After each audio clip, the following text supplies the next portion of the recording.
क्योंकि आज बजट पेश होने वाला है, अंतरिम बजट है सरकार का और मोदी सरकार के दूसरे कार्यकाल का ये अंतिम बजट है, तो सभी की बहुत सारी उम्मीदें भी है। और इस बजट पर, इस बजट के आने से पहले चर्चा के लिए हमारे साथ हमारे मेहमान, हमारे अतिथि हमारे साथ जुड़े हैं। बीजेपी से प्रवक्ता अटल खंडेलवाल हमारे साथ जुड़े हुए हैं, जो कि आज चर्चा करेंगे कि उम्मीदों का बजट किस तरह का रहने वाला है। क्योंकि बहुत सारी उम्मीदें सरकार ने इस समय लगाई हुई है, जनता ने इस समय लगाई हुई है, और सभी की उम्मीदों पर क्या कितना खरा उतरेगा ये बजट, ये देखने वाली बात होगी। फिलहाल आज निर्मला सीतारमण छठी बार वित्त का ये बजट, अंतरिम बजट पेश करने वाली है।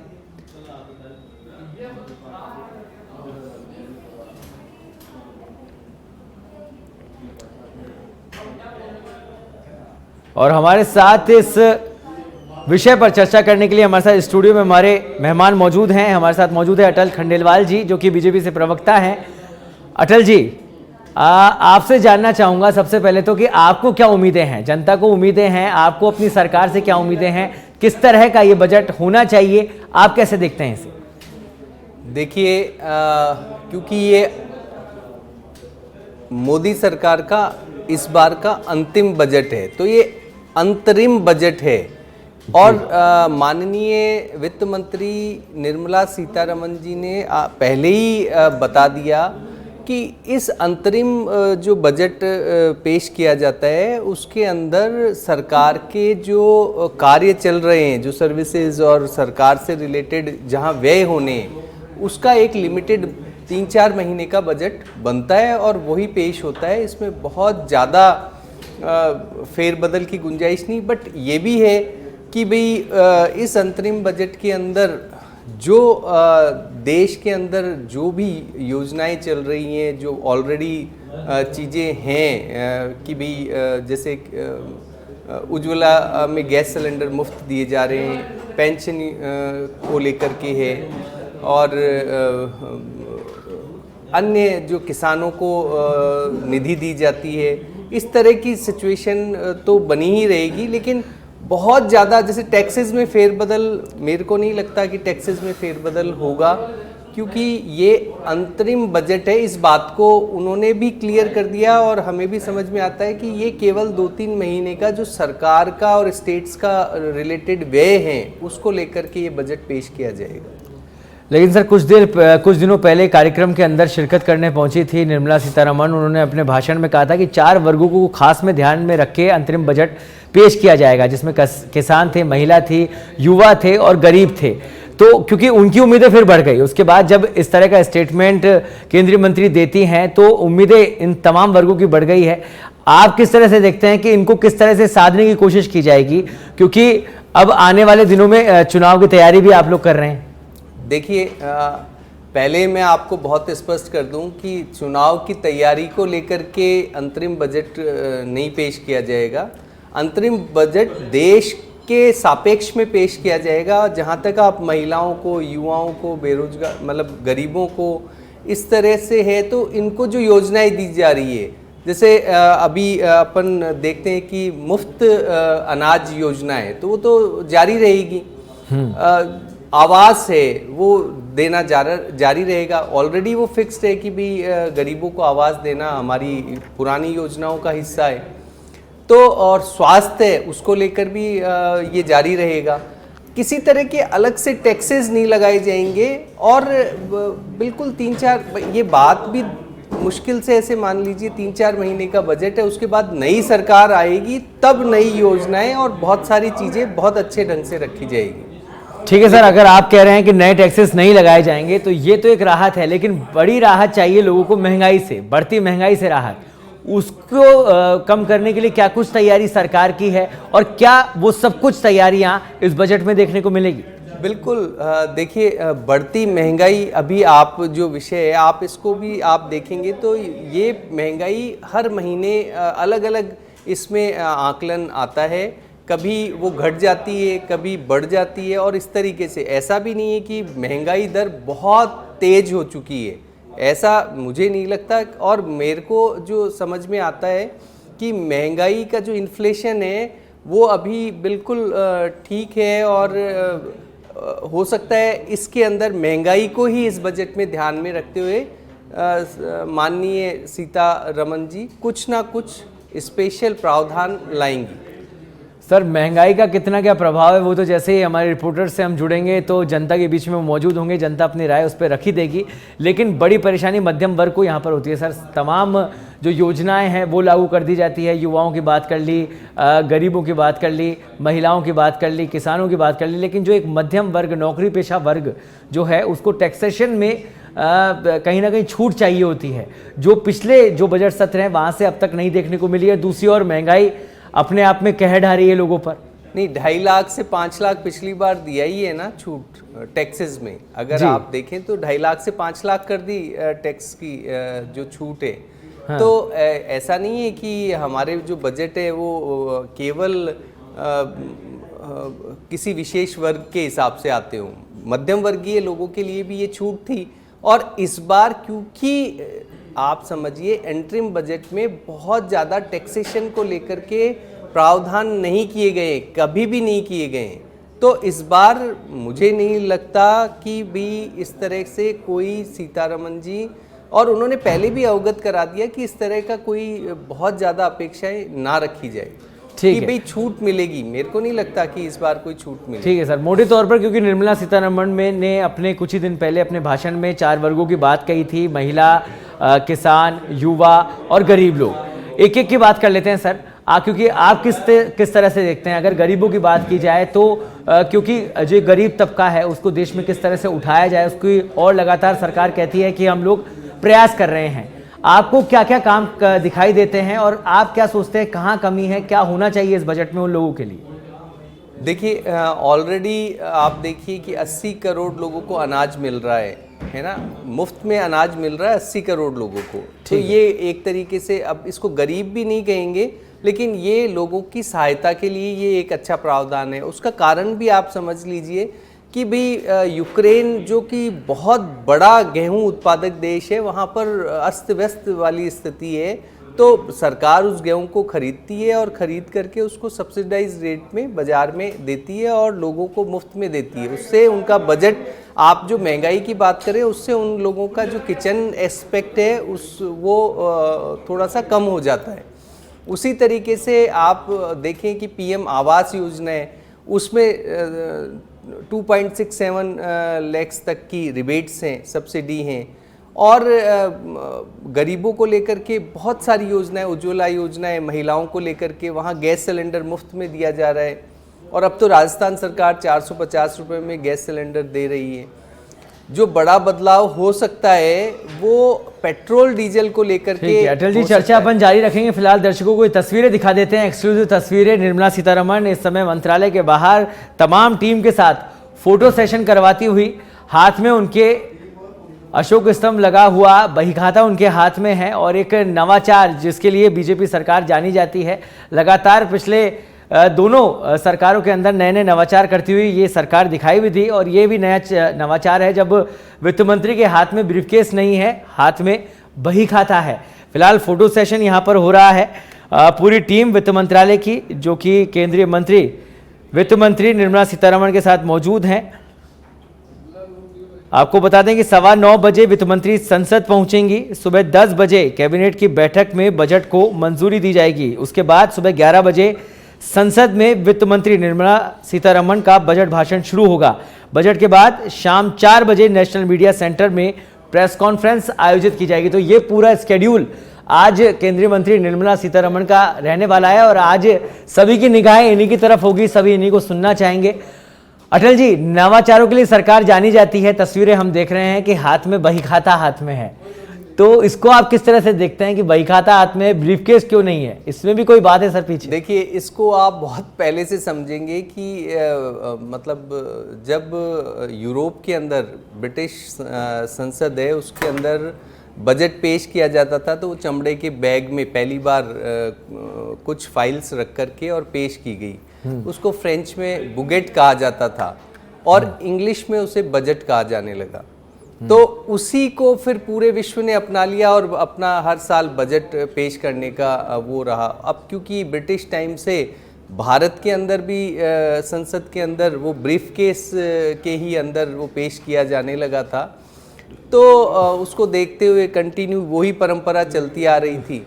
लेकिन ये जो छोटी छोटी बातें हैं वो कहीं ना कहीं पूरे भारतीय सर पर या अपने दिमागों में एक परिप्रेक्ष्य के रूप में अटक जाती है कि भी ब्रीफ केस में ही क्यों, आप ही ने पूछ लिया जी। और हमारे जो सांस्कृतिक है वो जितना भी बिजनेसमैन्स को देखोगे आप, छोटी छोटी दुकानदारों को देखोगे तो बही खातों में लाल रंग की एक बही खाता होती थी, उस पे लिखते थे जी। और वो हम लोगों की एक सामान्य परंपरा थी, अच्छे से थी।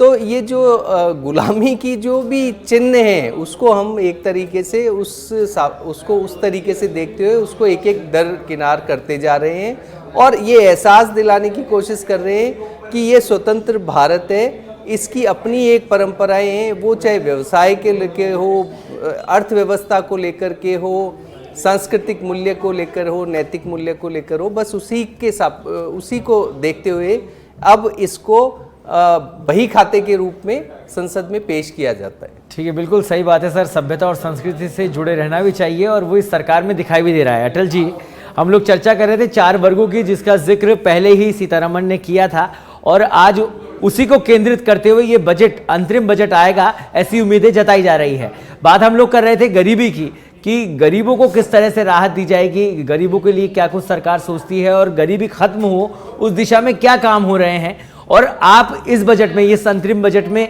उसको किस तरह से देखते हैं कि क्या कुछ शामिल होना चाहिए जो बाकी रह गया अभी? देखिए, पिछली बार लगभग 45 लाख करोड़ का बजट पेश किया गया। अब 45 लाख करोड़ का बजट अगर पूरे विश्व में देखेंगे तो भारत शायद 5th नंबर पर है जो इतना बड़ा बजट पेश करता है।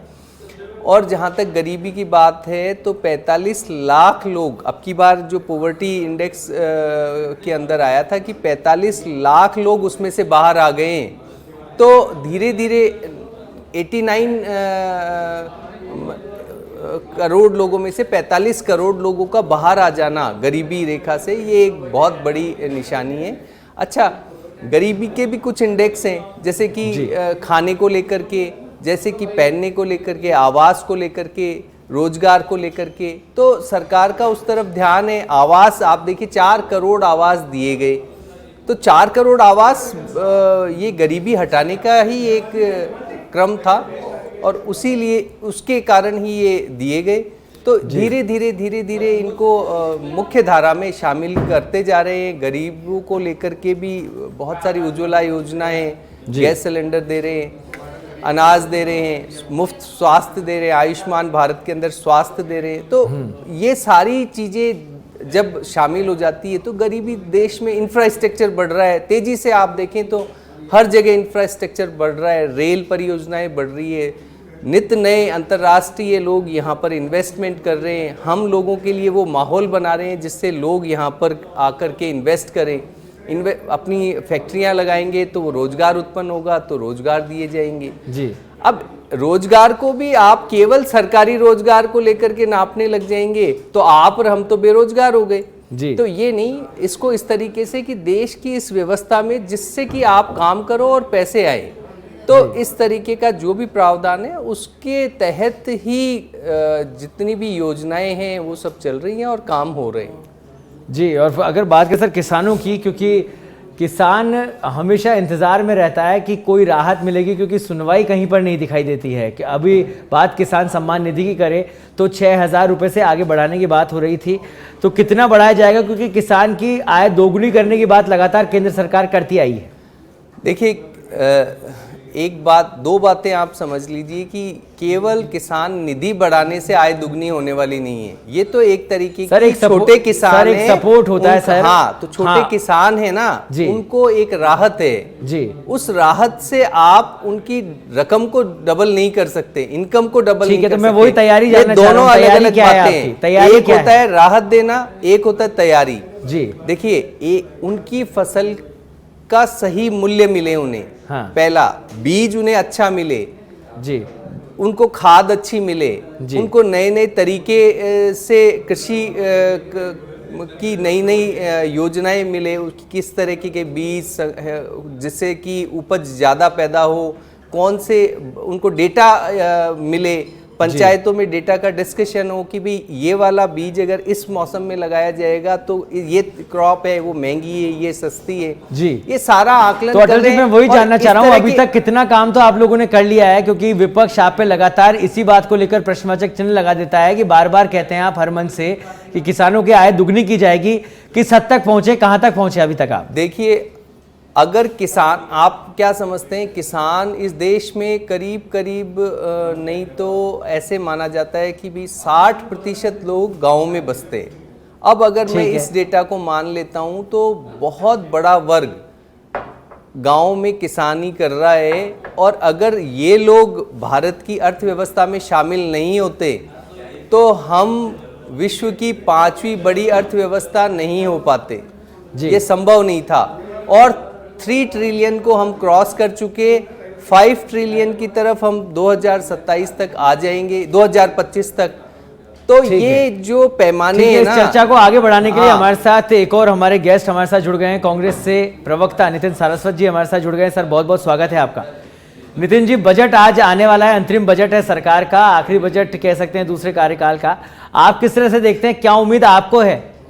देखिए, आज देश को जो इन्होंने पिछले 9 बजट या 10 बजट जितने भी पेश किए हैं उससे जो हालात पैदा हुए हैं, पहले तो मैं एक बार उनका सार रखना चाहता हूँ जी। ये 2022 तक इन्होंने बहुत सारी बात करी थी कि किसानों की आय दुगनी हो जाएगी, 5 ट्रिलियन इकोनॉमी हो जाएगी, 100 स्मार्ट सिटियाँ हो जाएंगी, और क्या नाम से गांव आदर्श गांव बन जाएंगे। तमाम इन्होंने केवल बातें जो की वो आज सारी की सारी जुमले साबित हुई हैं। मैं सबसे पहले किसान से शुरू करना चाहता हूँ। किसानों की आय ये दुगनी करने की बात करते थे। किसानों के लिए किसी एनआरआई के कहने पे ये 3 काले कानून आए, जिसमें 750 किसानों को दिल्ली के बॉर्डर पे शहीद होना पड़ा, और 1 साल तक जब वो सर्दी गर्मी बरसात सब कुछ सह के भी इस तानाशाही सरकार के आगे लड़े और अपने आप को कुर्बान कर दिया, तब जाके ये मोदी सरकार पीछे हुई। ये दुगनी आय करने की बात करते थे, आय तो दुगनी नहीं हुई, 2022 भी निकल गया, लेकिन किसान की लागत दुगनी हो गई और आज उसकी 27 रुपये आय है। डेली 30 किसान रोजाना आत्महत्या कर रहे हैं। मैं ये लगातार कहना चाह रहा हूं कि ये किसानों का जिस तरीके से इन्होंने जो नुकसान किया है वो इतना बड़ा नुकसान किया है कि आज किसान कहीं का भी नहीं रहा। उसे अपनी जो आमदनी है उसको अपनी आमदनी डबल तो छोड़ो, उसके पास उस फसल के बाद में कुछ अपना खर्चा बचाने के लिए बच जाए वो भी हालत नहीं रही। उसके बाद में ये युवा की बात करते हैं। किसान की एक बात और, ये कहते थे कि किसान आएंगे तो उनको समृद्ध बनाएंगे। 17 लाख करोड़ रुपए, राज्यसभा में इनका जवाब है, किसानों पे 17 लाख करोड़ रुपए का कर्जा है, उसको तो इन्होंने माफ नहीं किया, लेकिन चंद पूंजीपतियों का 14.5 लाख करोड़ अपने शासनकाल में जरूर माफ कर दिया, जिसका बजट में कोई उल्लेख नहीं था। ये बैकडोर से इन्होंने पूरा माफ कर दिया। उसके बाद में आप युवाओं की बात करते हैं। ये कहते हैं कि युवाओं नहीं, इनके लिए रोजगार, जैसा प्रधानमंत्री जी ने कहा, इनको बिल्कुल वैसा ही कहना है कि पकौड़ा तलना भी रोजगार है, लेकिन उस पकौड़े तलने के लिए कमर्शियल सिलेंडर जो लगता है। सरस्वत जी, युवाओं पर बाद में आएंगे, पहले किसानों का जवाब ले लेते हैं अटल जी से। अटल जी, ये तो मानते हैं आप कि पिछली सरकार में जब केंद्र सरकार बीजेपी की थी और काफी बड़ा संघर्ष किसानों को करना पड़ा था, अब तक आय दुगनी होने का इंतजार वो कर रहे हैं। सर ये बिल्कुल मानते हैं कि योजना बनाई जाती है, झट से कुछ भी नहीं होता, लेकिन धरातल पर कितने उतर पाए हैं, इसका जवाब तो देना बनेगा।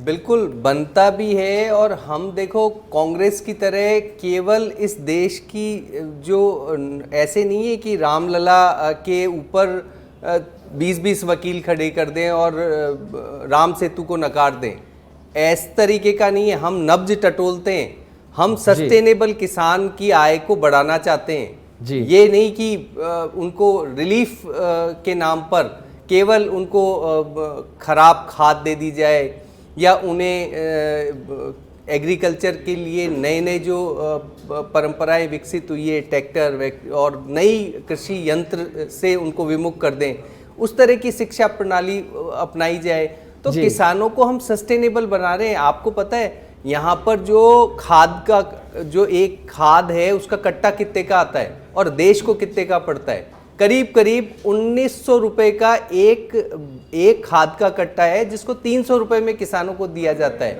ये कैसे होता है? ये सब ये किसानों, जिससे कि किसान को वो कम पैसे में मिले, किसानों की शिक्षाएं हर पंचायत के अंदर उनको शिक्षा के रूप में बताया जाता है कि इस फसल, रबी की फसल, ये वाली फसल कब बोएं, कैसे बोएं, कौन सी क्रॉप्स में आजकल बहुत पैसा है। आपने बहुत बार देखा होगा, कई स्टार्टअप, कई लड़के हैं वो बहुत अच्छा काम कर रहे हैं और अच्छी अच्छी फसल उगा रहे हैं। अब तो सर जिस चीज के लिए आप बात कर रहे हैं तो काफी समय से चली आ रही है कि किसानों को शिक्षित लगातार किया जाता है, चाहे सरकार कोई भी हो, चाहे आपकी हो, चाहे यूपी की हो, कांग्रेस की हो। तो ये शिक्षण की जो व्यवस्था है किसानों के लिए तो हमेशा से चली आ रही है। सर बात यहाँ पर ये जानना चाह रहे हैं कि सुधार कहाँ हुआ। किसान आज भी खराबा जब होता है तो दर दर की ठोकरें खाने को मजबूर होता है। बात आती है कि जब कर्ज माफी की बात आती है, किसान बोझों तले दब जाता है, उसका खराबा हो जाता है, उस समय सरकार कहाँ होती है, त्वरित उसको उन समस्याओं का समाधान क्यों नहीं मिल पाता है। अभी वर्तमान सरकार इन समस्याओं के समाधान के लिए कहाँ तक पहुंची है, ये जानना चाहते हैं। देखिए एक वो आज भी मैं आपको बता रहा हूं कि जो 3 कानून लाए थे ना, वो 3 कानूनों से किसान को वास्तव में फायदा होता, बट कुछ लेफ्टिस्ट सोच के कारण उनको बरगला दिया गया और उन वास्तव में वो 3 ऐसे इशू, मतलब कुल मिला के विपक्ष ने फायदा नहीं होने दिया। नितिन जी नहीं, उसके कारण नितिन जी जिसे आप काला कानून कहते हैं वो भलाई के लिए लाया गया था लेकिन भड़का दिया गया। देखिए मैं सौरभ जी, मैं तो ये कहना चाहता हूं कि अगर प्रवक्ता जी आप यहाँ कह रहे हैं कि वो काले कानून भलाई के लिए थे, आप फिर ले आइए और उसी के आधार पे किसानों से वोट ले लीजिए। मैं तो फिर कह रहा हूं, आप क्या है कि अब ये बिल्कुल खुलासा भी हो गया, खुद आपने इस पे डिबेट की थी कि एक एनआरआई के कहने पे ये 3 काले कानून लाए गए जिसपे कोई स्टडी नहीं थी। ऐसे ही अग्निवीर योजना में हमने नरवणे जी को सुना कि कोई सेना से फीडबैक नहीं लिया गया और अग्निवीर योजना लाई गई। अगर आप इतना ही इन योजनाओं को सही मानते हैं तो आप किसान के सामने लाइए, बोलिए कि आप हमें इस पे वोट कीजिए। उस पे तो आप पीछे हट गए, लेकिन आज यहां आके बड़ी बड़ी बातें करना, आप लगातार आप कृषि उपकरणों की बात करते हैं। आपने कृषि उपकरणों में कितनी तरीके का जीएसटी बढ़ा दिया, आज आप दुगनी आय करने की बात करते हैं। 2022 तो निकल गई, आप 5 ट्रिलियन इकोनॉमी आज फिर बात कर रहे हैं कि 2025 में होगी। आपने तो 2022 का वादा किया था, क्या हुआ उस 22 के वादे का? आपने कितने आदर्श गांव बना दिए? आपने कहा था कि हम आदर्श गांव बनाएंगे, आप मुझे बता दीजिए, गिना दीजिए कितनी स्मार्ट सिटी बना रहे थे आप, कितनी स्मार्ट सिटी बन गई। लगातार आपने केवल किसानों का शोषण करने के अलावा कुछ नहीं किया, केवल एक किसानी खेती बची है, क्योंकि आपने रेल, पोर्ट और सब सारी चीजें जो इंफ्रास्ट्रक्चर है वो तो एक उद्योगपति के हाथों भेज दिया। आप केवल उस किसानी को भी चंद पूंजीपतियों के जोड़ी पे उस किसान का आत्मसम्मान, मान सम्मान को रखना चाहते थे, जिसमें किसानों ने संघर्ष किया। कोई 1 साल का संघर्ष, कोई किसान, आप किसानों की समझदारी पे आप प्रश्न चिन्ह लगा रहे हैं कि वो 1 साल तक संघर्ष किए, क्योंकि उन्हें पता था कि हम जो चंद पूंजीपतियों के जोड़ी पे हमारा जो मान सम्मान है उसको रख दिया जा रहा है। उस मान सम्मान के लिए वो किसान लड़ा। आप युवा की बात करते हैं, आप पकौड़े तलने की बात कर रहे हैं, कॉमर्शियल सिलेंडर आप लगातार बढ़ाते जा रहे हैं। आप बताइए, वो पकौड़े तलने के लायक भी नहीं छोड़ा। खुद राज्यसभा में इन्होंने कहा कि 21 करोड़ लोगों ने सरकारी नौकरी के लिए अप्लाई किया, हमने केवल 9.5 लाख दिए। अरे 3.5 लाख तो 5 साल में राजस्थान सरकार नहीं दे दी। आप किस तरीके के रोजगार देने की बात कर रहे हैं? लगातार रिपोर्ट आ रही है, अनएम्प्लॉयमेंट 45 साल के हाईएस्ट पे है। ये मेरे रिकॉर्ड नहीं है, सरकारी आंकड़े है कि अनएम्प्लॉयमेंट, जिसमें ग्रामीण बेरोजगारी भी बहुत उच्चतम स्तर है, कोरोना से भी भयानक हाल है। ठीक है नितिन जी, सवाल बहुत सारे कर दिए सरकार से। अटल जी से जान लेते हैं एक एक करके। सर ये तो मानते हैं कि टैक्सेशन के दबाव में इस समय पूरा देश है, खासतौर पर किसान हो चाहे मध्यम वर्ग हो, क्योंकि इन्होंने जीएसटी की बात करी, नए नए उपकरण जो इंट्रोड्यूस हो रहे हैं कृषि के अंदर, जीएसटी काफ़ी ज़्यादा है, लोगों को वहाँ भी परेशानी का सामना करना पड़ता है। तो ऐसे में ये तो मानते हैं सर कहीं ना कहीं जो महंगाई का बोझ है उस तले तो चाहे किसान हो चाहे आम जनता हो दबती नजर आती है। मैं एक बात पूछना चाहता हूँ, पहली 2 है ना, एक बात पहले तो कि इनकम टैक्स, किसानों पे इनकम टैक्स है क्या? उनकी फसल पे इनकम टैक्स है? नहीं है ना। किस जमाने में था? उपकरण आज की बात कर रहे हैं। नहीं, मैं पूछ रहा हूँ आपसे, मैं हर बात मेरे को मैं जानना चाह रहा हूँ ना कि भाई, दूसरी बात, क्या ये 3 ट्रिलियन से ज्यादा की इकोनॉमी भारत की हो गई इन 10 वर्षों में अभी जी, ये बिना एग्रीकल्चर इनकम के हो गई क्या? ये संभव है क्या? तो इसका मतलब उनका योगदान हुआ होगा ना जी। केवल जोर जोर से बोलना और किसी भी तरीके से कि सब कृषि उपकरण में ऐसा नहीं किया गया। हमेशा आप देखो कि कॉमर्शियल कॉरपोरेट हाउसेज और कृषि उपकरण, इन लोग दोनों के टैक्सेस में हमेशा अंतर पाया जाएगा आपको। अगर वो 28% है तो वहां 18 होगा या 5 होगा या इस तरीके से डिफरेंशिएशन होगा ही होगा। सरकार की चाह है कि एग्रीकल्चर, जो किसान और एग्रीकल्चर से रिलेटेड चीज़ें हैं वो सस्टेनेबल बने। देश किसी भी हालत में किसान को ऊपर लाना चाहता है और उन्हें सस्टेनेबल बनाना चाहता है, ये नहीं कि उनको बार बार रियायत या छूट या इस तरीके से दी जाए। रही बात तीसरी चीज कि ये बात बात पे कहते हैं कि भारतीय उद्योगपति क्यों बने, एक को दे दिया वो दे दिया। अरे जब देश आजाद हुआ तब से लेकर के 60 सालों तक आप विदेशी लोगों को यहां लाते रहे, यूनियन कार्बाइड पता नहीं कितनी फर्मों को, तब आप खुश थे। फ्रांस से आके, इटली से आके और इंग्लैंड से आके, अमेरिका से आके बिजनेसमैन यहाँ पर समझौते कर लेते थे, तब खुश थे।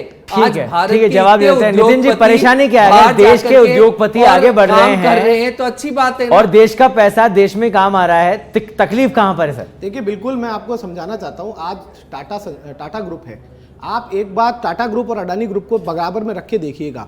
जिस तरीके से टाटा ग्रुप है वो कितना सरकार को टैक्स दे रहा है, कितना उसको क्या नाम से कितने लोगों को रोजगार दे रहा है। वहीं पे आप अडानी ग्रुप को देखिएगा, वो 669 से इस सरकार की पॉलिसी के कारण, इस सरकार के भाई भतीजावाद के कारण आज 2nd नंबर पे वर्ल्ड में आ चुके हैं। तमाम रिपोर्ट्स, तमाम सर्वे हमने दिखा चुके हैं। आप एक चीज कंपैरिजन कीजिएगा, ना तो उन्होंने जिस तरीके से उन्होंने वेल्थ जनरेट की, ना तो उस हिसाब से उन्होंने देश के लोग को रोजगार दिया, ना ही वो सरकार को टैक्स दिया, और उनके ऊपर जो कर्जा जिस तरीके से माफ किया गया वो आप देख सकते हैं। मैं तो ये कह रहा हूं कि आप उद्योगपतियों का कर्जा माफ कर रहे हैं आप, लेकिन संसद में कहते हैं कि 17 लाख करोड़ रुपए किसानों पे कर्जा है, पूरे देश के किसानों पे, जो ये कहते हैं कि 60% किसान है देश का, उसके लिए माफ करने के लिए आप संसद में बयान देते हैं कि हमारे पास कोई पॉलिसी नहीं है। पॉलिसी इसलिए नहीं है क्योंकि आपकी कोई नीति नहीं है, कोई नियत नहीं है उस किसान के लिए, लेकिन चंद उद्योगपतियों को आप क्या नाम से 14.5 लाख करोड़ रुपए माफ करते हैं। मैं कह रहा हूं अगर उस उद्योगपति का माफ हो सकता है तो उन किसानों का क्या कसूर है जो आपको वोट देके आपकी सरकार बनाते हैं। और ये कह रहे थे कि हमारी जो इकोनॉमी 3 ट्रिलियन, मैं तो आप 5 ट्रिलियन का तो आप जवाब नहीं दे पाए, मैं 3 ट्रिलियन का भी बात करता हूं। लगातार सर्वे रिपोर्ट्स आ रहे हैं, जिस तरीके से हम कह रहे हैं कि इस सरकार के अंदर वेल्थ कंसंट्रेशन बढ़ता जा रहा है। 40% संपत्ति 1% लोगों के पास है, अगर उनकी बढ़ती जा रही है संपत्ति तो ऑब्वियस सी बात है कि जीडीपी बढ़ना है। और जीडीपी में भी इन्फ्लेशन का, ये हर चीज जो कर रहे हैं वो कांस्टेंट प्राइस पे नहीं कर रहे, ये कर रहे हैं करंट प्राइस पे, उसमें इन्फ्लेशन ऐड है। और हम लगातार देख रहे हैं कि जो इन्होंने मॉनेटरी पॉलिसी कमिटी बनाई है वो लगातार इन्फ्लेशन का आंकड़ा जो रखा है 4 + -2 उसको अचीव करने में सक्षम नहीं है, उस पर ये लगातार फेल हो रहा है। इसलिए ये इस तरीके के जुमले करते हैं ताकि हम 5 ट्रिलियन इकोनॉमी देखें। 5 ट्रिलियन इकोनॉमी में ये पूरी नहीं कर पाते। आदर्श गांव की मैंने पूछा था, ये बता नहीं पाए। लगातार किसानों की आय, आप ये बताइए 27 रुपए, पहले तो किसानों के कभी भी इनकम टैक्स नहीं था, 27 रुपए जो किसान आमदनी जो आपके शासन काल में उसकी स्थिति होगी वो कहां इनकम टैक्स बढ़ सकता है। 85% जो हमारा किसान है वो मार्जिनल किसान है, सीमांत किसान है, वो कहां इनकम टैक्स दे पाएगा। आप किस तरीके की बातें करते हैं। मैं ये कह रहा हूं ना आपने स्वास्थ्य में बजट बढ़ाया, ना आपने शिक्षा में कुछ कर पाए, आप इस तरीके से केवल जुमले कर रहे हैं। ग्रामीण अर्थव्यवस्था हमारी बेकार हो गई है। हमारे जो एमएसएमई सेक्टर है, हम देखें कितने लाखों एमएसएमई सेक्टर जीएसटी ग्रामीण अर्थव्यवस्था पर बंद हो गए। बिल्कुल अटल जी, ग्रामीण अर्थव्यवस्था पर क्या कहना है सर कि टैक्स भी एक तरफ बढ़ रहे हैं, रियायतें नहीं मिल रही है, दुगनी बात हम कर रहे थे आय की होने की, वो भी नहीं हो पा रही है, क्या हो रहा है सर विपक्ष? हाँ देखिए, आपको पहले तो इनकी बात का जवाब दे दूं कि ये जो कह रहे हैं ना कि भी लोकतंत्र है भारत के अंदर और वहाँ इंटेलेक्चुअल्स का डिफ्रेंशिएशन होगा ही होगा। ये कौन सी ऐसी, और आपकी ये जो जहाँ बैठा हूँ ना सच बेधड़क के अंदर, वहाँ पर भी सबका पैसा एक बराबर नहीं है। जो अलग काम कर रहा है उसका अलग पैसा ले रहा है, जबकि वो भी 8 घंटे ही दे रहा है, और वो नीचे जो सबसे नीचे है वो भी 8 घंटे ही दे रहा होगा। तो ये डिफ्रेंशिएशन तो लोकतंत्र की वो एक रचना होती है। उसमें भी प्रावधान कोशिशें ये करते हैं कि भाई जो कॉरपोरेट टैक्स है वो ज़्यादा लिए जाए, तो ले रहे हैं इस तरीके से। कोशिश देखिए, किसी भी देश के अंदर पैसा लाने की भी एक व्यवस्था होती है और उसे खर्च करने की भी एक व्यवस्था होती है। अगर देश के अंदर निवेश नहीं होगा, बाहर के लोग निवेश नहीं करेंगे, वैसा माहौल नहीं मिलेगा, तो देश के बजट बढ़ेगा ही नहीं, पैसा आमदनी होगी ही नहीं, रोजगार होगा ही नहीं। आज अपने बहुत सारे पड़ोसी देशों को भी देख लीजिए, हालत खराब है। IMF कह रहा है कि आप 2000 इस बार 6.7% पर हो और 2025 पर भी आपकी इकोनॉमी 6.5 होगी। तो आप सोचिए तो सही कि भारत किस दिशा में आगे तेजी से बढ़ रहा है।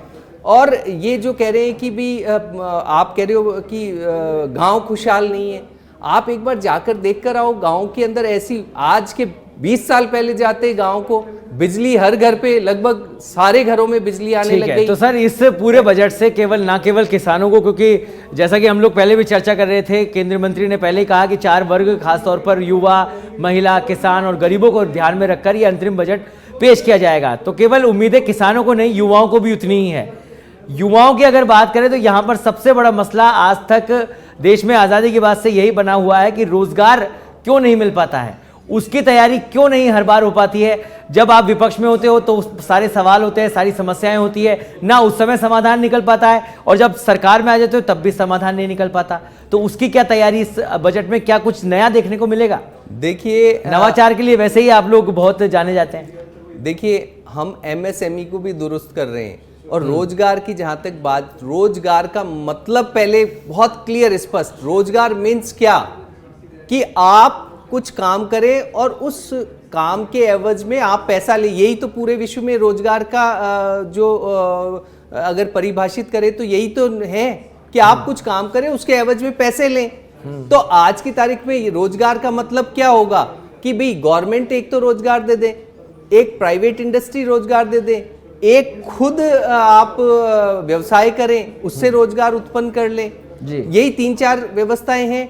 तो भारत के अंदर इंफ्रास्ट्रक्चर तेजी से बढ़ रहा है। रेल, आप देखिए, वंदे भारत रेल नेटवर्क दुनिया का सबसे बड़ा नेटवर्क बन गया है जी।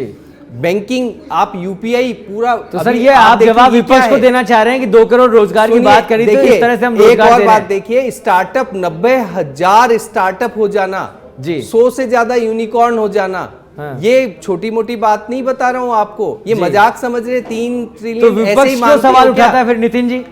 जब रोजगार दिया जा रहा है, अलग अलग तरीके से रोजगार देने की कवायद लगातार सरकार करती आ रही है, ट्रेनिंग दे रही है, लोन दे रही है, फिर विपक्ष कहां क्यों असंतुष्ट है? क्या केवल असंतुष्ट होने के लिए असंतुष्ट है? देखिए सौरभ जी, मैं सबसे पहले तो एक IMF की बात इन्होंने की, तो मैं उसके बताना चाहता हूं कि अभी IMF ने ही अलर्ट भेजा है राजस्थान केंद्र सरकार के लिए कि जिस तरीके से 80% GDP का इन्होंने ऋण ले रखा है, और जिसके अंदर केवल अदर जो इंटरनल कई सारे ऋण हैं वो तो शामिल ही नहीं है। 80% जिस तरीके से ये ले गए, क्योंकि पूरे 70 सालों में केवल 55 लाख करोड़ कर्ज था, आज 161 लाख करोड़। उन्होंने अलर्ट भेजा है कि इस तरीके की स्थिति आगे आने वाले टाइम में देश को भारी पड़ेगी। दूसरा, मैं ये कहना चाहता हूं कि ये लगातार IMF के आंकड़े बात कर रहे हैं। IMF के खुद के पास कोई रिसर्च की या अपने पास कैलकुलेशन की कोई मशीन नहीं है। जो भारत सरकार जो आंकड़े भेजती है, मैंने जैसा बताया कि कांस्टेंट और करंट प्राइस पे ये डिफर करके जो आंकड़ों की ये कलाबाजी करता है, ये जो आंकड़े भेजते हैं वो IMF उन आंकड़ों को पब्लिश करती है कि आपकी इकोनॉमिक ग्रोथ इस तरीके से है। तो मैं ये लगातार कह रहा हूं कि आप जुमले गढ़ सकते हैं, लेकिन अगर आम जनता को आपकी नीतियों से फायदा नहीं मिलेगा तो हो सकता है कुछ समय के लिए आप ये सब हवाबाजी करके जनमत हासिल भी कर ले, लेकिन अंत में आप एक देश का नुकसान कर रहे हैं, और अर्थव्यवस्था का नुकसान हर तरीके से। सबसे ज्यादा अर्थव्यवस्था में अगर नुकसान होता है वो गरीब के ऊपर नुकसान होता है। दूसरी बात इन्होंने कही अनएम्प्लॉयमेंट, ठीक है, नहीं, लेकिन पहले इस पे चर्चा कर लेते हैं कि क्या पारदर्शिता में कमी है। अटल जी, पारदर्शिता में कमी है कि विपक्ष को बार बार मौका मिलता है इस तरह के सवाल उठाने का? सुनिए, देखिए, IMF क्या है? इंटरनेशनल मॉनिटरिंग फंड है ना। ये कह रहे हैं कि जो आंकड़े भेजते हैं वो मान लेते हैं, तो पाकिस्तान भी आंकड़े भेजता है, उसको भी मान लेते हैं, बांग्लादेश भी, सोमालिया भी, सबको मान लेता है IMF, फिर उसके हिसाब से दे देता है। इनके हिसाब से तो यही है ना सत्य, या भारत की कोई वो दबिश में है? भाई रिजर्व बैंक ऑफ इंडिया पे तो आप आरोप लगा सकते हो, आप CBI पे भी आरोप लगा सकते हो, आप ED पे भी आरोप लगा सकते हो। अब इंटरनेशनल एजेंसी भी भारत के दबाव में आ गई, तो ये तो बहुत अच्छी बात है। कर्जे की क्या बात कर्जे में बता दो IMF का। अब सुनिए, अब सुनो, 80% GDP का भारत के ऊपर कर्ज है, ठीक है ना। अमेरिका पे कितना है? मैं पूछ रहा हूं, जापान पे कितना है?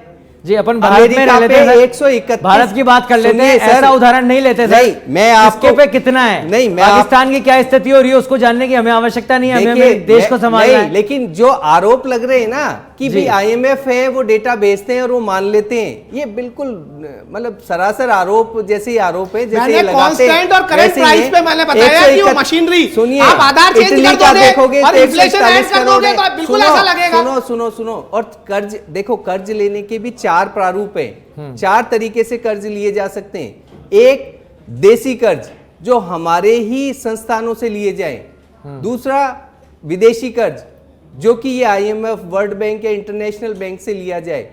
ऐसी तरह से तीसरा चौथा भी हमारे ही लोगों, कॉर्पोरेट और इन सब से अन्य गोल्ड को गिरवी रख करके लिए जा सकते हैं। लेकिन 2 ये इंपॉर्टेंट है जी। IMF जो बात कर रही है हल्का सा, वो ये कह रही है कि भाई भारत को थोड़ा सा ये अलर्ट जो भेज रहे हैं वो केवल इतना सा भेज रहे हैं कि आपका विदेशी जो कर्ज है वो विदेशी कर्ज को आप कम कर सको तो करो, लेकिन और जो पैसा है उसको इंफ्रास्ट्रक्चर पे, और भारत क्या कर रहा है, ठीक है। इंफ्रास्ट्रक्चर तो उम्मीद यही है कि सर उस पर भी कार्य योजना बनाई और जा रही होगी सर- और उस अलर्ट को, उससे जो अलार्म है उसको समझा जा रहा होगा, सकारात्मक काम किया जा रहा होगा। बात यहाँ पर हम लोग युवाओं की कर रहे थे कि लगातार हर सरकार के बीच में समस्या होती है, चाहे आप विपक्ष में थे चाहे पक्ष में आज आप हैं, सरकार आपकी है। उस समय भी समस्या थी रोजगार, आज भी समस्या है रोजगार, तो समस्या का समाधान क्यों नहीं निकल पाता और हमेशा विपक्ष लगातार प्रश्न उठाता है। तो मैं सबसे पहले तो नितिन जी आपसे ही जानना चाहूंगा इस बारे में कि जब आपकी सरकार थी केंद्र में तब भी ये समस्या थी, आज भी ये समस्या है, क्या समाधान निकालने की दिशा में सकारात्मक पहल विपक्ष की तरफ से की जानी चाहिए थी या की गई अभी तक? अब मैं बिल्कुल आपको बता दूं, जो अभी हमारे साथी प्रवक्ता बता रहे थे, IMF ने स्पष्ट शब्दों में कहा है कि 80% तक कर्ज पहुंच चुका है और ये 100% तक पहुंचने की प्रबल संभावना है, जिसमें हमारी सरकार ने, जैसे ये बता रहे थे IMF ने ग्रोथ रेट को उसमें बनाया, तो अटल जी ने मान लिया नहीं चूज एंड, आप सुनिए ना, चूज एंड पिक की कहानी उन्होंने, सरकार ने उसको तो अपना लिया, लेकिन जब ये चेतावनी दी सरकार ने उसको बकायदा स्टेटमेंट जारी करके उसको खारिज कर दिया। और मैं लगातार जो आंकड़े की बात कह रहा था, अरे अटल जी 100% हो जाएगा तो क्या होगा? बिल्कुल होगा, क्योंकि 55 लाख करोड़ से 64 लाख करोड़ होगा। नहीं पता, नहीं आपको ही पता है, विदेशी पूरे देश में विदेशी केवल मोदी जी को पता है। कल सुब्रमण्यम स्वामी जी ने बहुत सही कहा है, अगर आप मोदी जी और उनके प्रवक्ताओं को अर्थव्यवस्था का कोई ज्ञान नहीं है। आप कर्ज ले सकते हो, आप इंफ्रास्ट्रक्चर बढ़ाओ, आप रेवेन्यू के मॉडल बढ़ाओ, इंडस्ट्रिया बढ़ाओ, कर्ज लेने से कोई इशू नहीं है। देशमात्र ज्ञान नहीं फालतू है, की बात ये कर रहे इनके हैं। सांसद ने कहा है, ये सुब्रमण्यम स्वामी जी का कल तरीके बयान से पढ़ के आए है कि तब तो मोदी समझ जी में को भी आता है, और इनके कुछ प्रवक्ताओं भी को बोलते हैं। अर्थव्यवस्था का कोई ज्ञान नहीं है। इटली और हमसे ये गरीब है कर्जे क्या? को भी- 141 और ये कर्जे को भी जीडीपी अपना का फायदा में बता रहे हैं। 141 कर्ज है, 141%। अरे सर, हमारा यूएसए domestic का consumption- 121% है, domestic जापान का consumption बहुत high 261 है। क्या हम अमेरिका से मुकाबला कर रहे हैं, आप अमेरिका से मुकाबला कर रहे हैं, आप क्या बात कर रहे हैं आप? आज जब हमारा केवल, आज जब हर जगह, जब हमारा इतने सालों तक इस देश की अर्थव्यवस्था में कर्जा इस तरीके से गया ही नहीं, विदेशी कर्ज घटा है, पता है क्या आपको? कर दिया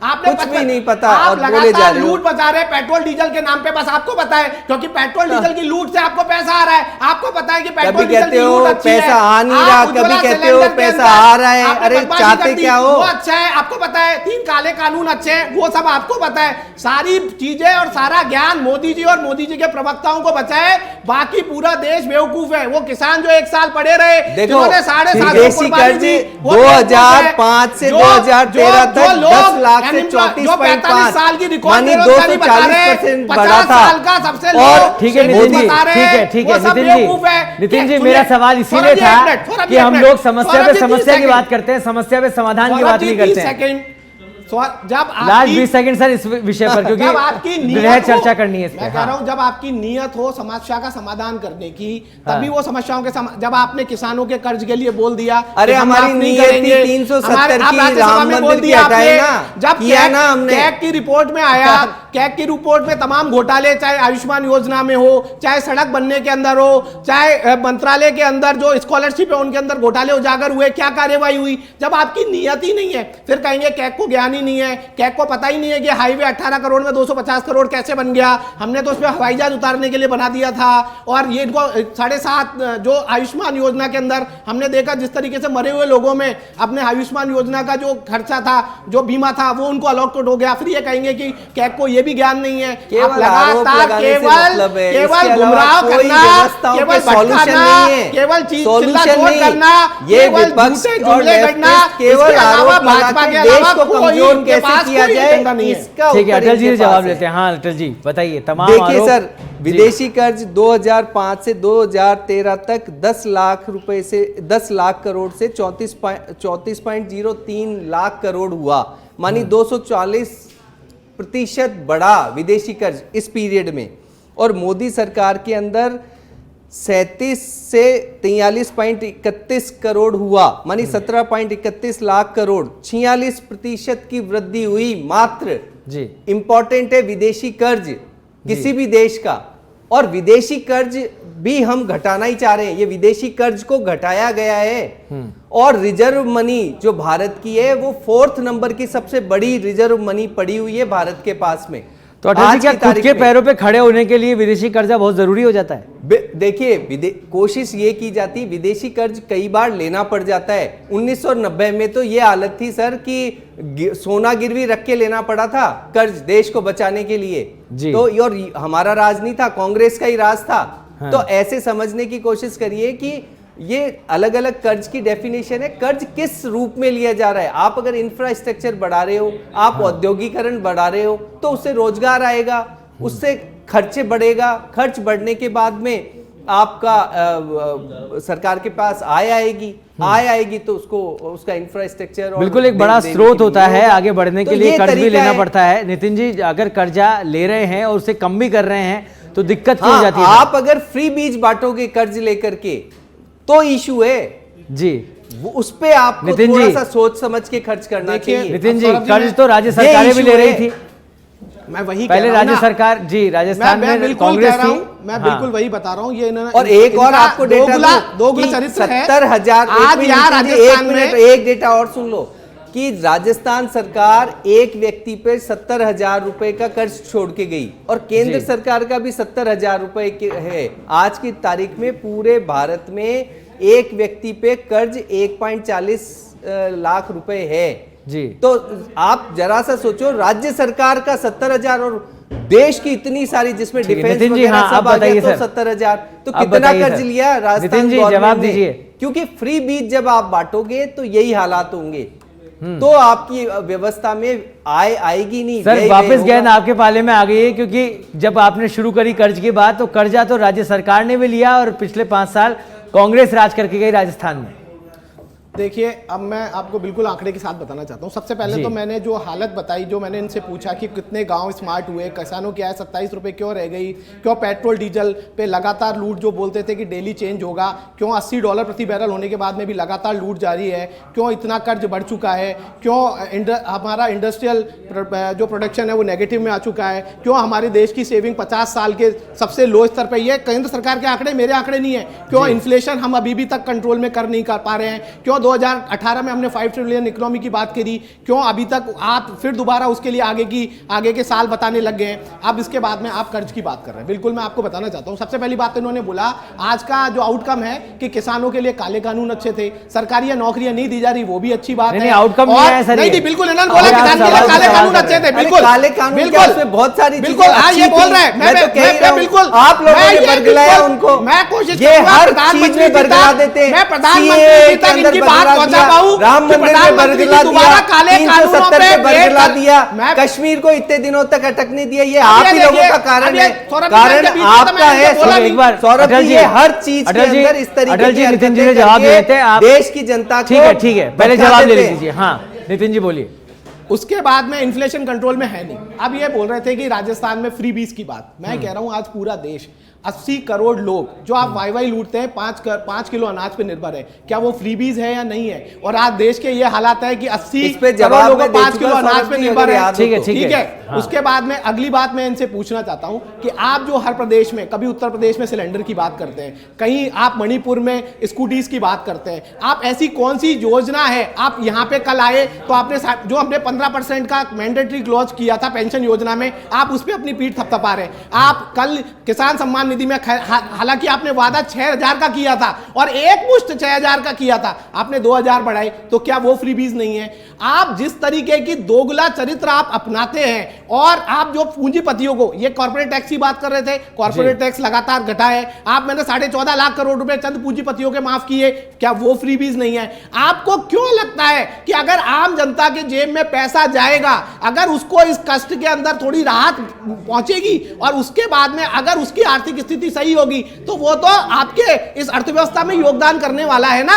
आप जो कर्ज, इंटरनल कर्ज ले रहे हैं वो किससे? हम आम आदमियों से ही तो कर्ज ले रहे हैं। आप जो टैक्स ले रहे हैं, चाहे डायरेक्ट में इनडायरेक्ट में, ये देश के लोग ही तो ले रहे हैं। अगर आप उन किसानों को जो 17 करोड़ जो किसान है, अगर उनकी मदद नहीं, 17 लाख करोड़ का जो किसानों पे कर्ज है, आप अगर उनकी मदद नहीं करना चाहते, लेकिन चंद पूंजीपतियों के 14.5 लाख करोड़ रुपए माफ कर देते हैं, तो आप किसका नुकसान कर रहे हैं? आप देश का नुकसान कर रहे हैं। लेकिन आपने क्या किया है? देश और देशवासियों को बिल्कुल अलग कर दिया है। आपको लगता है कि देश अलग चीज है और देशवासी, अगर देशवासियों का फायदा होगा तो देश का फायदा नहीं होगा। ये आप सीख सकते हैं राजस्थान की सरकार से।